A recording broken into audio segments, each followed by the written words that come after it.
नमस्कार दोस्तों, RDGS classes में आपका स्वागत है। आज हम लोग NCERT 360 डिग्री अर्थशास्त्र में क्लास 10th का अध्याय 4 पढ़ेंगे। NCERT 360 डिग्री क्लास 6 से 12 अर्थशास्त्र। अध्याय 4 वैश्वीकरण और भारतीय अर्थव्यवस्था। कब तक उत्पादन मुख्यतः देशों की सीमाओं के अंदर ही सीमित था? 20वीं शताब्दी। आंसर हो जाएगा डी, 20वीं शताब्दी। कब तक उत्पादन मुख्यतः देशों की सीमाओं के अंदर ही सीमित था? 20वीं शताब्दी।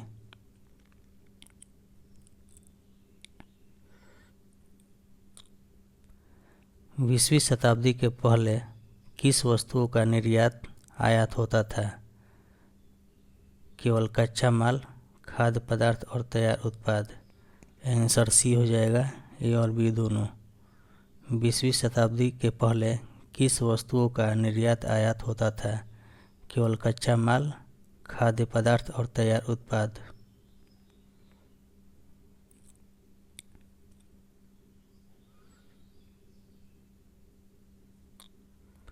व्यापार और बहुराष्ट्रीय कंपनियों के संबंध में निम्न कथन पर विचार करें।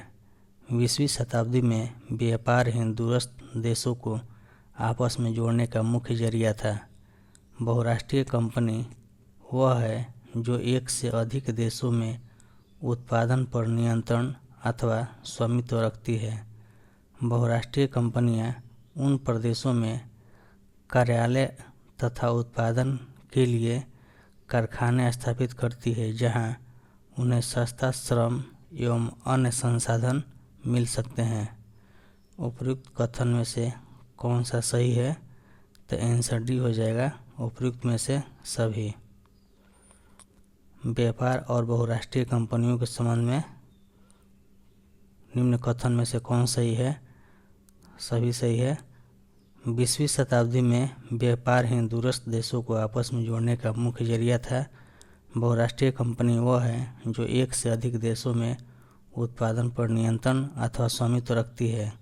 बहुराष्ट्रीय कंपनियां उन प्रदेशों में कार्यालय तथा उत्पादन के लिए कारखाने स्थापित करती है जहां उन्हें सस्ता श्रम एवं अन्य संसाधन मिल सकते हैं। उपयुक्त में से सभी सही है।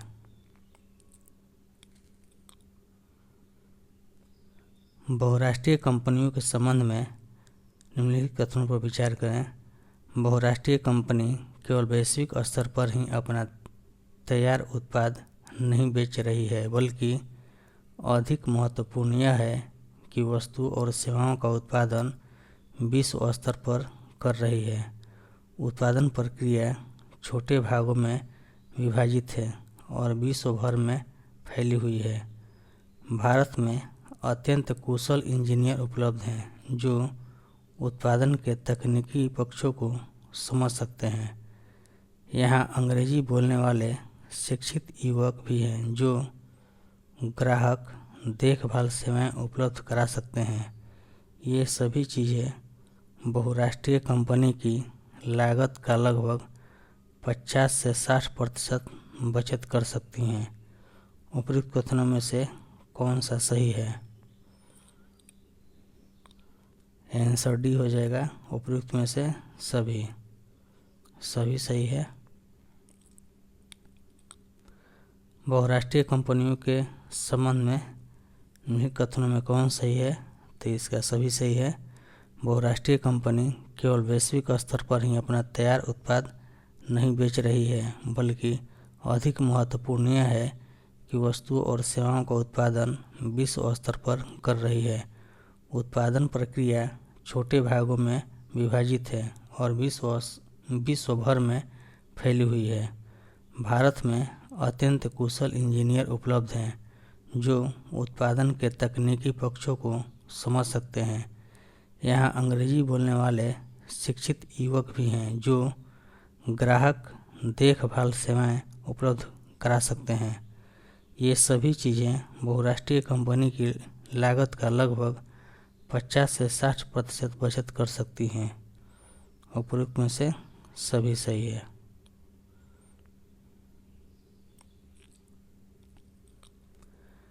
बहुराष्ट्रीय कंपनियों के बारे में निम्नलिखित कथनों पर विचार करें। सामान्यतः बहुराष्ट्रीय कंपनियां उसी स्थान पर उत्पादन इकाई स्थापित करती है जो बाजार के नज़दीक हो। बहुराष्ट्रीय कंपनियों वहां स्थापित की जाती हैं जहां कम लागत पर कुशल और अकुशल श्रम उपलब्ध हो और जहां उत्पादन के अन्य कारकों की उपलब्धता सुनिश्चित हो। बहुराष्ट्रीय कंपनियां सरकारी नीतियों पर भी नज़र रखती हैं जो उनके हितों का देखभाल करती हैं। उपयुक्त कथन में से कौन सा सही है? तो इसका आंसर सी हो जाएगा। 1, 2 और 3 तीनों सही है। बहुराष्ट्रीय कंपनी के बारे में बताना है कौन सा सही है। तीनों सही है। सामान्यतः बहुराष्ट्रीय कंपनियां उसी स्थान पर उत्पादन इकाई स्थापित करती हैं जो बाजार के नज़दीक हो। बहुराष्ट्रीय कंपनियां वहां स्थापित की जाती हैं जहां कम लागत पर कुशल और अकुशल श्रम उपलब्ध हो और जहां उत्पादन के अन्य कारकों की उपलब्धता सुनिश्चित हो। बहुराष्ट्रीय कंपनियां सरकारी नीतियों पर भी नज़र रखती हैं जो उनके हितों का देखभाल करती हैं। तीनों सही है।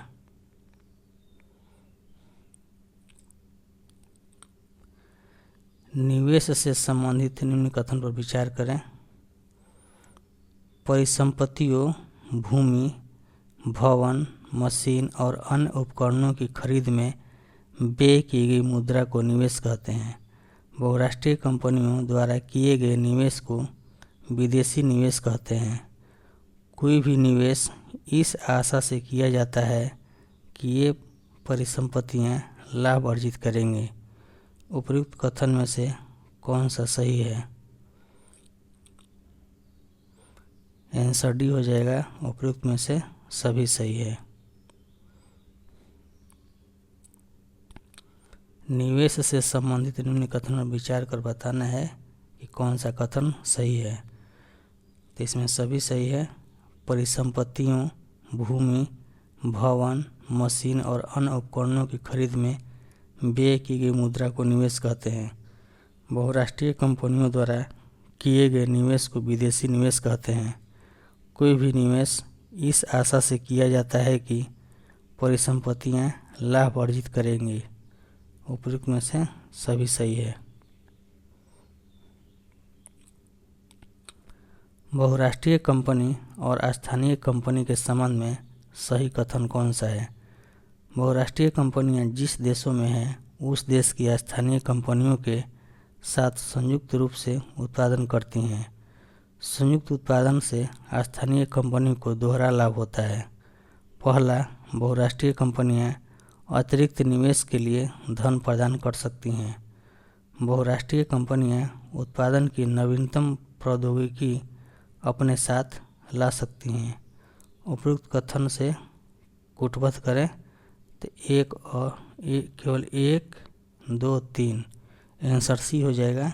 ए, बी दोनों यानी सभी सही है। बहुराष्ट्रीय कंपनी और स्थानीय कंपनी के संबंध में सही कथन कौन सा है? तो सभी कथन सही है। बहुराष्ट्रीय कंपनियां जिस देशों में हैं उस देश की स्थानीय कंपनियों के साथ संयुक्त रूप से उत्पादन करती हैं। संयुक्त उत्पादन से स्थानीय कंपनी को दोहरा लाभ होता है। पहला, बहुराष्ट्रीय कंपनियां अतिरिक्त निवेश के लिए धन प्रदान कर सकती हैं। बहुराष्ट्रीय कंपनियां उत्पादन की नवीनतम प्रौद्योगिकी अपने साथ ला सकती हैं। तीनों कथन सही है। सही कथन पर विचार करें। बहुराष्ट्रीय कंपनियों के निवेश का सबसे आम रास्ता स्थानीय कंपनियों को खरीदना और उसके बाद उत्पादन का प्रसार करना है।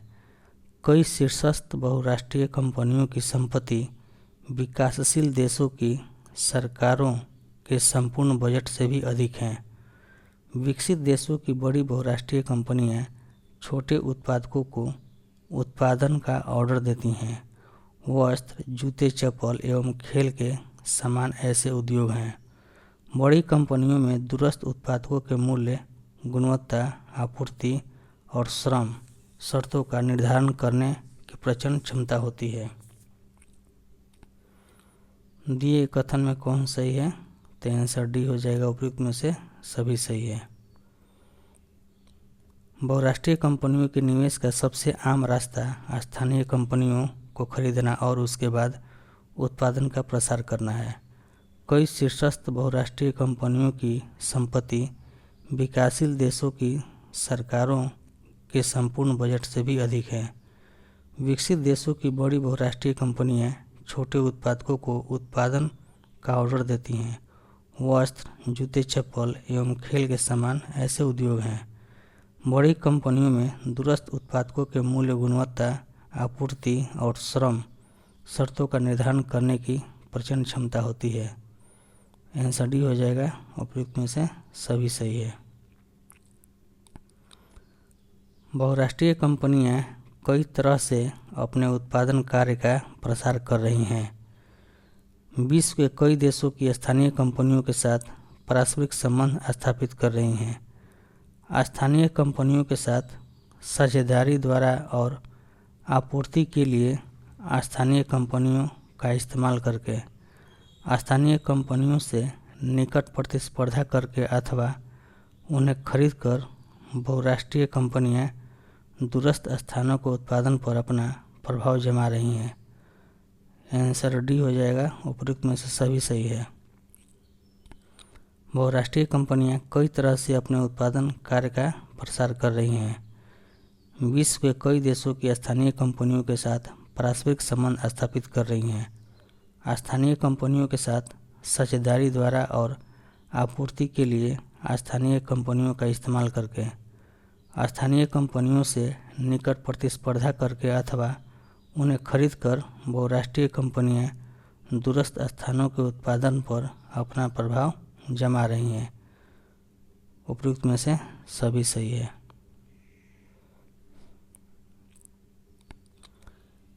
विदेशी व्यापार और बाजारों का एकीकरण के फलस्वरूप परिणाम हुआ। लंबे समय से विदेश व्यापार विभिन्न देशों को आपस में जोड़ने का मुख्य माध्यम रहा है। व्यापारिक हितों के कारण ही व्यापारिक कंपनियां ईस्ट इंडिया कंपनी भारत की ओर आकर्षित हुई। विदेशी व्यापार घरेलू बाजारों से बाहर के बाजारों में पहुंचने के लिए उत्पादकों को एक अवसर प्रदान करता है। उत्पादक केवल अपने देश के बाजारों में ही अपने उत्पाद नहीं बेच सकते हैं, बल्कि विश्व के अन्य देशों के बाजारों में भी प्रतिस्पर्धा कर सकते हैं। दूसरे देशों में उत्पादित वस्तुओं के आयात से खरीदारों के समक्ष उन वस्तुओं के घरेलू उत्पादन के अन्य विकल्पों का विस्तार होता है। उपयुक्त कथन में से कौन सही है? आंसर सी हो जाएगा, ए और बी दोनों, यानी केवल 1, 2, 3, 4, 5 सभी ऑप्शन सही है।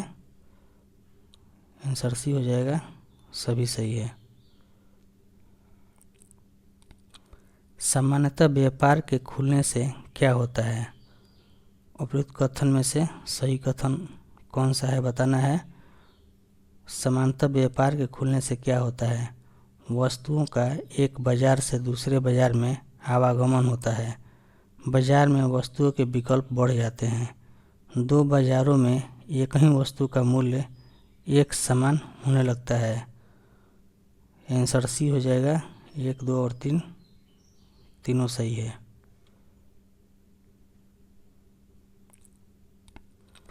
वैश्वीकरण क्या है, इस पर विचार करें।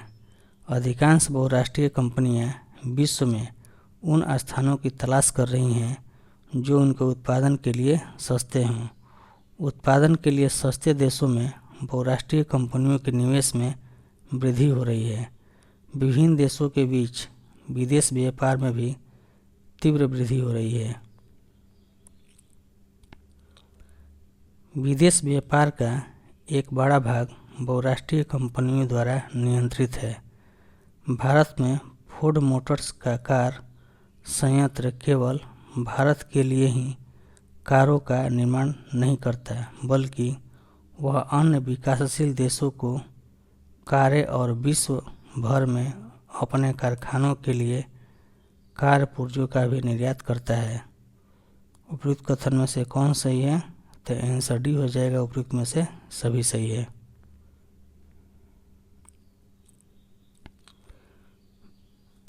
विभिन्न देशों के बाजारों एवं उत्पादनों में एकीकरण किसके फलस्वरूप हो रहा है? अधिक विदेशी व्यापार, अधिक विदेशी निवेश। आंसर सी हो जाएगा, ए और बी दोनों। विभिन्न देशों के बाजारों एवं उत्पादनों में एकीकरण किसके फलस्वरूप हो रहा है? अधिक विदेशी व्यापार, अधिक विदेशी निवेश, दोनों सही है। निम्नलिखित कथनों पर विचार करें। विभिन्न देशों के बीच पारस्परिक संबंध और तीव्र एकीकरण की प्रक्रिया ही वैश्वीकरण है। बहुराष्ट्रीय कंपनियां वैश्वीकरण की प्रक्रिया में मुख्य भूमिका निभा रही हैं। विभिन्न देशों के बीच अधिक से अधिक वस्तुओं और सेवाओं, निवेश और प्रौद्योगिकी का आदान प्रदान हो रहा है। विगत कुछ दशकों की तुलना में विश्व के अधिकांश भाग एक दूसरे के अपेक्षाकृत अधिक संपर्क में आए हैं। उपयुक्त कथन में से कौन सा सही है? तो आंसर डी हो जाएगा, उपयुक्त में से सभी सही है। निवेशों और प्रौद्योगिकी के अतिरिक्त विभिन्न देशों को आपस में जोड़ने का और माध्यम हो सकता है। विभिन्न देशों के बीच लोगों का आवागमन, वस्तुओं, सेवाओं। उपयुक्त में से सभी, आंसर डी हो जाएगा, उपयुक्त में से सभी। निवेशों और प्रौद्योगिकी के अतिरिक्त विभिन्न देशों को आपस में जोड़ने का और माध्यम हो सकता है। विभिन्न देशों के बीच लोगों का आवागमन, वस्तुओं, सेवाओं। उपयुक्त में से सभी सही है। विश्व भर में एक दूसरे से संपर्क करने, सूचनाओं को तत्काल प्राप्त करने और दूरवर्ती क्षेत्रों से संवाद करने में प्रयोग किया जाता है। ये सुविधाएं कैसे प्राप्त होती हैं? आंसर बी हो जाएगा, संचार उपग्रहों द्वारा। विश्व भर में एक दूसरे से संपर्क करने, सूचनाओं को तत्काल प्राप्त करने और दूरवर्ती क्षेत्रों से संवाद करने में प्रयोग किया जाता है। ये सुविधाएं कैसे प्राप्त होती है? तो संचार उपग्रहों द्वारा।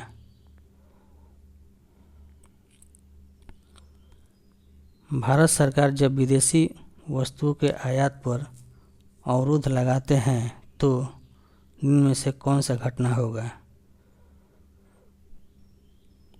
तो इसका आंसर सी हो जाएगा, 2, 3 और 4। भारत के उत्पादक को इससे फायदा होगा। भारत में भारतीय वस्तुओं का डिमांड बढ़ जाएगा।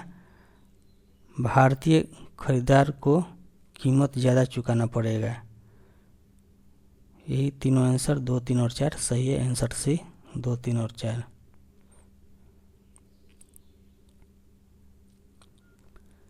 विदेशी वस्तुओं के आयात पर कर निम्न में से किसका उदाहरण है? आंसर ए हो जाएगा, व्यापार अवरोधक। विदेशी वस्तुओं के आयात पर कर निम्न में से किसका उदाहरण है? व्यापार अवरोधक। निम्नलिखित कथनों पर विचार करें। सरकारें व्यापार अवरोधक का प्रयोग विदेश व्यापार में वृद्धि या कटौती नियमित करने और देश में किस प्रकार की वस्तुएं कितनी मात्रा में आयातित होनी चाहिए यह निर्णय करने के लिए कर सकती हैं। स्वतंत्रता के बाद भारत सरकार ने विदेश व्यापार एवं विदेशी निवेश पर प्रतिबंध लगा रखा था। देश के उत्पादकों को विदेशी प्रतिस्पर्धा से संरक्षण प्रदान करने के लिए यह अनिवार्य माना गया। 1950 और 1960 के दशकों में उद्योगों का उदय हो रहा था और इस अवस्था में आयात से प्रतिस्पर्धा इन उद्योगों को बढ़ने नहीं देती। भारत ने केवल अनिवार्य चीज़ों जैसे मशीनरी, उर्वरक और पेट्रोलियम के आयात की ही अनुमति दी।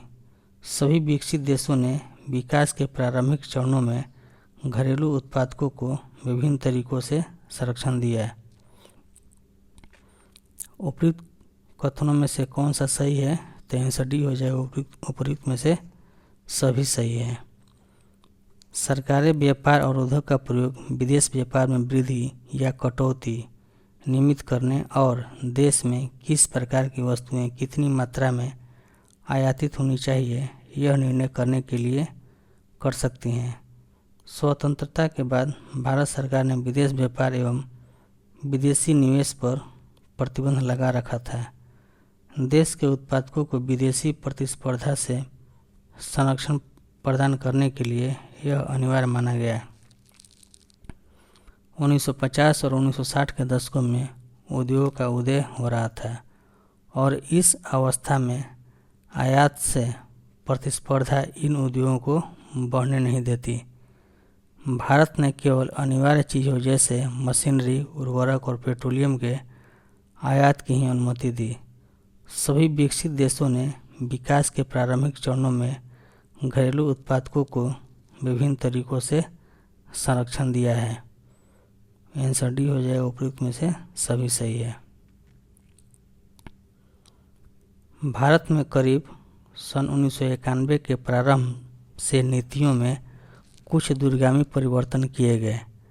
सरकार ने यह निश्चय किया कि भारतीय उत्पादकों के लिए विश्व के उत्पादकों से प्रतिस्पर्धा करने का समय आ गया है। यह महसूस किया गया है कि प्रतिस्पर्धा से देश में उत्पादकों के प्रदर्शन में सुधार होगा, क्योंकि उन्हें अपनी गुणवत्ता में सुधार करना होगा। इस निर्णय का प्रभावशाली अंतर्राष्ट्रीय संगठनों ने समर्थन किया। विदेश व्यापार एवं विदेशी निवेश पर से अवरोधों को काफ़ी हद तक हटा दिया गया। वस्तुओं का आयात निर्यात सुगमता से किया जा सकता था और विदेशी कंपनियां यहां अपने कार्यालय और कारखाने स्थापित कर सकती थीं। उपयुक्त कथनों में से कौन सा सही है? तो आंसर डी हो जाएगा उपयुक्त में से सभी सही है। सरकार द्वारा अवरोधों अथवा प्रतिबंधों को हटाने की प्रक्रिया को क्या कहते हैं? आंसर ए हो जाएगा उदारीकरण। सरकार द्वारा अवरोधों अथवा प्रतिबंधों को हटाने की प्रक्रिया को क्या कहते हैं? उदारीकरण।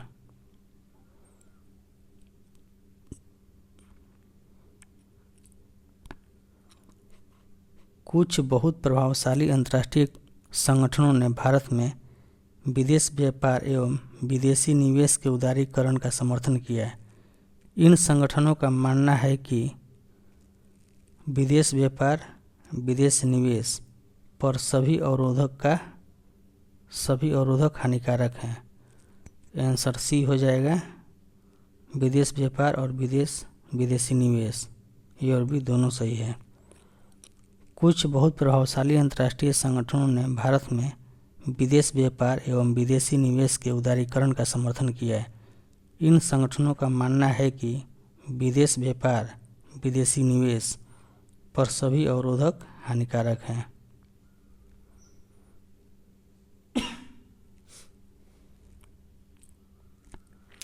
उदारीकरण से संबंधित सही कथन को चुनें। देशों के बीच मुक्त व्यापार होना चाहिए। विश्व के सभी देशों को अपनी नीतियां उदार बनानी चाहिए। उपयुक्त में से कौन सा कथन सही है? तो 1 और 2 दोनों सही है। उदारीकरण से संबंधित सही कथन को चुनें। देशों के बीच मुक्त व्यापार होना चाहिए। विश्व के सभी देशों को अपनी नीतियां उदार बनानी चाहिए। दोनों सही है।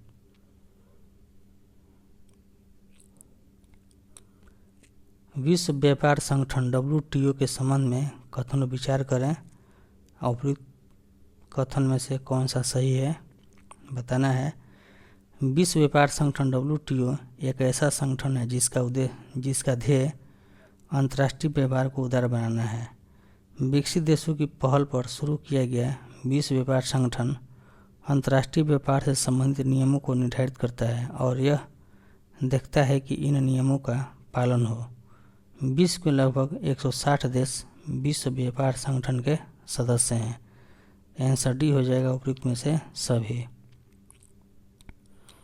विश्व व्यापार संगठन WTO एक ऐसा संगठन है जिसका ध्येय अंतर्राष्ट्रीय व्यापार को उदार बनाना है। विकसित देशों की पहल पर शुरू किया गया विश्व व्यापार संगठन अंतर्राष्ट्रीय व्यापार से संबंधित नियमों को निर्धारित करता है और यह देखता है कि इन नियमों का पालन हो। विश्व के लगभग 160 देश विश्व व्यापार संगठन के सदस्य हैं। आंसर डी हो जाएगा, उपयुक्त में से सभी सही है।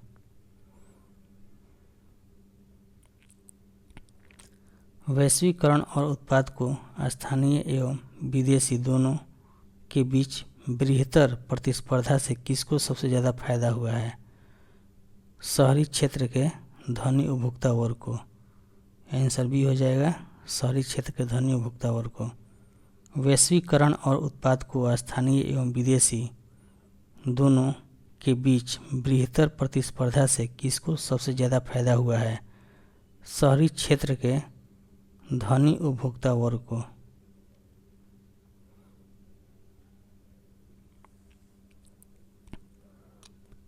भारत में वैश्वीकरण का प्रभाव निम्न में से कौन हो सकते हैं? वैश्वीकरण और उत्पाद को स्थानीय एवं विदेशी दोनों के बीच बृहत्तर प्रतिस्पर्धा से उपभोक्ताओं, विशेषकर शहरी क्षेत्र में धनी वर्ग के उपभोक्ताओं को लाभ हुआ है। उपभोक्ताओं के समक्ष पहले से अधिक विकल्प हैं और वे अब अनेक उत्पादों की उत्कृष्ट गुणवत्ता और कम कीमत से लाभान्वित हो रहे हैं। शहरी उपभोक्ता लोग पहले की तुलना में आज अपेक्षाकृत उच्चतर जीवन स्तर का आनंद ले रहे हैं। उत्पादकों और श्रमिकों पर वैश्वीकरण का एक समान प्रभाव नहीं पड़ा है। उपयुक्त कथन में से कौन सही है? तो आंसर डी हो जाएगा, उपयुक्त में से सभी सही है। भारत में वैश्वीकरण का प्रभाव कौन हो सकता है? वैश्वीकरण और उत्पाद को स्थानीय एवं विदेशी दोनों के बीच बृहत्तर प्रतिस्पर्धा से उपभोक्ताओं, विशेषकर शहरी क्षेत्र में धनी वर्ग के उपभोक्ताओं को लाभ हुआ है। उपभोक्ताओं के समक्ष पहले से अधिक विकल्प हैं और वे अब अनेक उत्पादों की उत्कृष्ट गुणवत्ता और कम कीमत से लाभान्वित हो रहे हैं।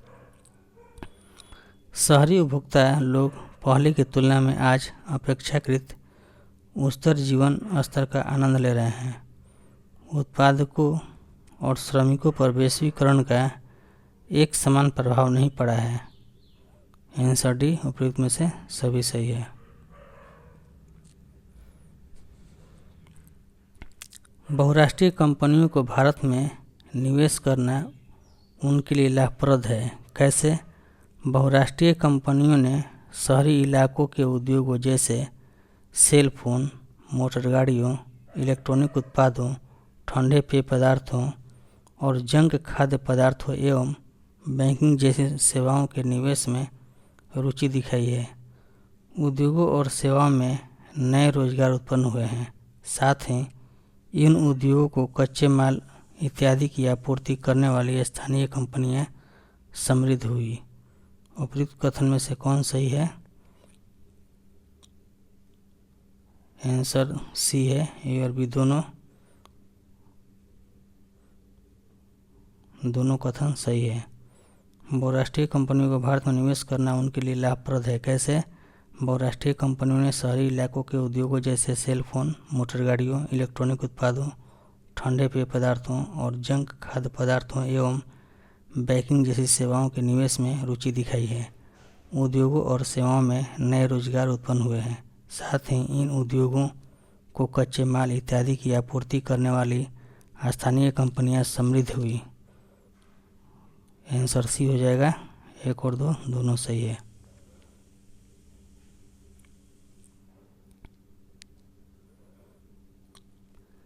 विदेशी निवेश आकर्षित करने के लिए उठाए गए कदम पर विचार करें।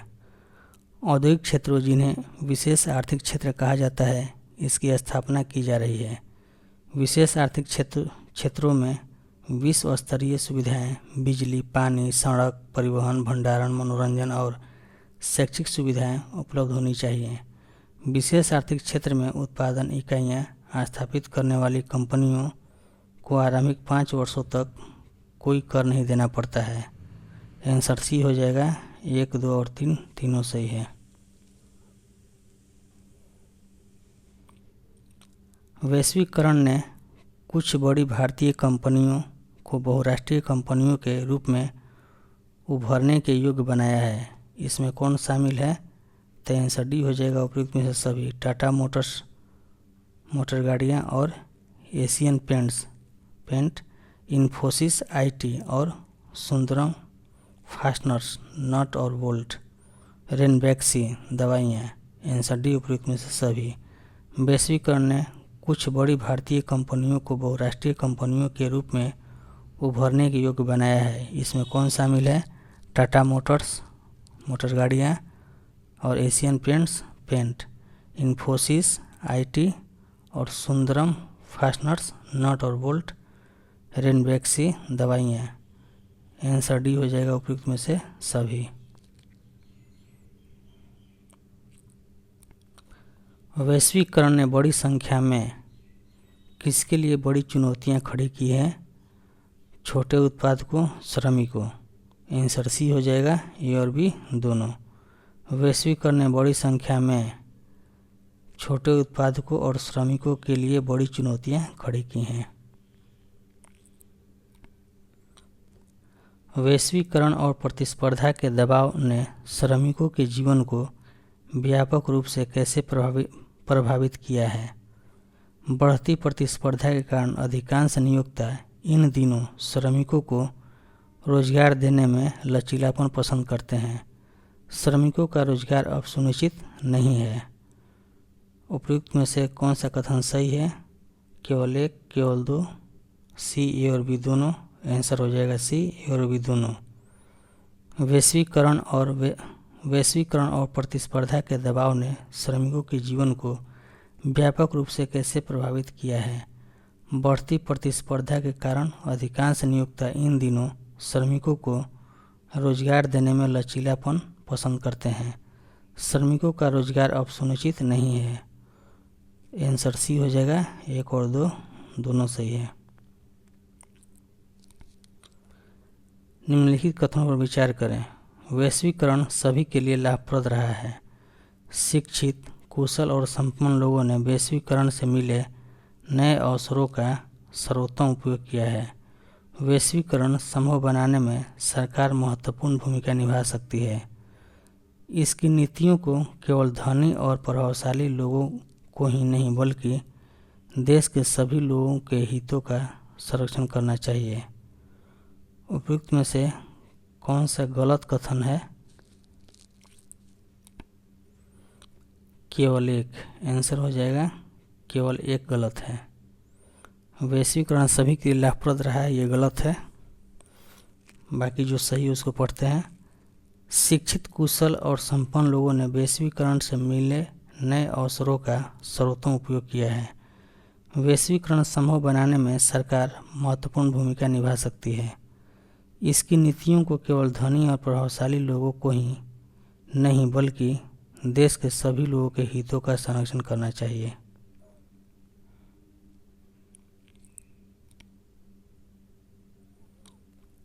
सरकार वैश्वीकरण को संभव बनाने के लिए महत्वपूर्ण भूमिका निभा सकती है। कैसे? सरकार यह सुनिश्चित कर सकती है कि श्रमिक कानूनों का उचित कार्यान्वयन हो और श्रमिकों को अपने अधिकार मिले। यह छोटे उत्पादकों को कार्य निष्पादन में सुधार के लिए उस समय तक मदद कर सकती है जब तक वे प्रतिस्पर्धा के लिए सक्षम न हो जाएं। यदि जरूरी हुआ तो सरकार व्यापार और निवेश और अवरोधकों का उपयोग कर सकती है। यह न्याय संगत नियमों के लिए विश्व व्यापार संगठन से समझौते भी कर सकती है। विश्व व्यापार संगठन में विकसित देशों के वर्चस्व के विरुद्ध समान हितों वाले विकासशील देशों को मिलकर लड़ना होगा। उपयुक्त कथन में से कौन सही है? तो आंसर डी हो जाएगा, उपयुक्त में से सभी सही है। सरकार वैश्वीकरण को संभव बनाने के लिए महत्वपूर्ण भूमिका निभा सकती है। कैसे? सरकार यह सुनिश्चित कर सकती है कि श्रमिक कानूनों का उचित कार्यान्वयन हो और श्रमिकों को अपने अधिकार मिले। यह छोटे उत्पादकों को कार्य निष्पादन में सुधार के लिए उस समय तक मदद कर सकती है जब तक वे प्रतिस्पर्धा के लिए सक्षम न हो जाएं। यदि जरूरी हुआ तो सरकार व्यापार और निवेश अवरोधकों का उपयोग कर सकती है। यह न्याय संगत नियमों के लिए विश्व व्यापार संगठन से समझौते भी कर सकती है।